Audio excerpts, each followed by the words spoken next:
La presse malienne donc est appelée à soutenir davantage les forces armées maliennes dans la lutte contre le terrorisme et contribuer à la réussite des actions de la Confédération des États du Sahel. C'est le message du chef de l'État malien qui a par ailleurs salué la contribution significative des médias dans le processus de refondation du Mali. Bourama Traoré.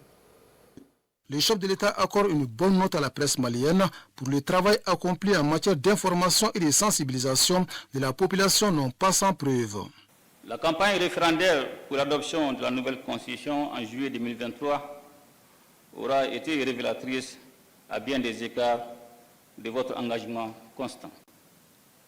Qu'il s'agisse de réguler l'activité médiatique par le rappel des principes intangibles de l'information et de la communication, ou de veiller à l'accès équitable aux médias d'État, ou encore d'informer sainement la population sur les enjeux de la nouvelle constitution.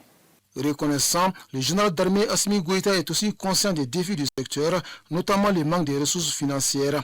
Évoquant cette question, le difficile accès à l'aide de la presse revient sur la table et le chef de l'État a une thérapie.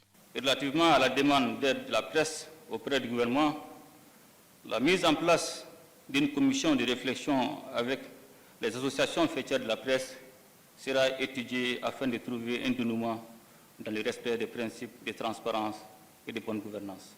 Répondant aux préoccupations relatives à la disparition du confrère Birama Touré et au cas d'enlèvement des journalistes, le président de la transition lève toute équivoque. La liberté de la presse est un acquis que nul ne met en cause au Mali, dans la mesure où le rôle des médias est très important. Cependant, les professionnels des médias doivent en permanence garder à l'esprit les contextes sociopolitiques, économiques et géopolitiques dans lesquels vit le Mali, notre patrimoine commun à tous. Dans la guerre médiatique actuelle, la presse malienne se doit de jouer davantage un rôle plus actif afin de bloquer les informations de ce qu'on met. Par la même occasion, contribuer à rehausser plus le moral des militaires au front. Je vous invite alors à vous dresser contre les attaques arbitraires dirigées contre notre pays, et cela est d'autant plus indispensable que notre vaillante armée, dont je salue ici la bravoure et la détermination, doit davantage bénéficier de votre appui. Autre évidence présidentielle, la réussite de la marche de la Confédération des États du Sahel dépend en grande partie de la contribution des presses nationales. C'est vrai, le chemin est semé d'embûches, reconnaît le président Goïta, mais le non-retour est désormais amorcé. Nous fondons beaucoup d'espoir sur cette alliance dont les 6 mois d'existence sont fort encourageants.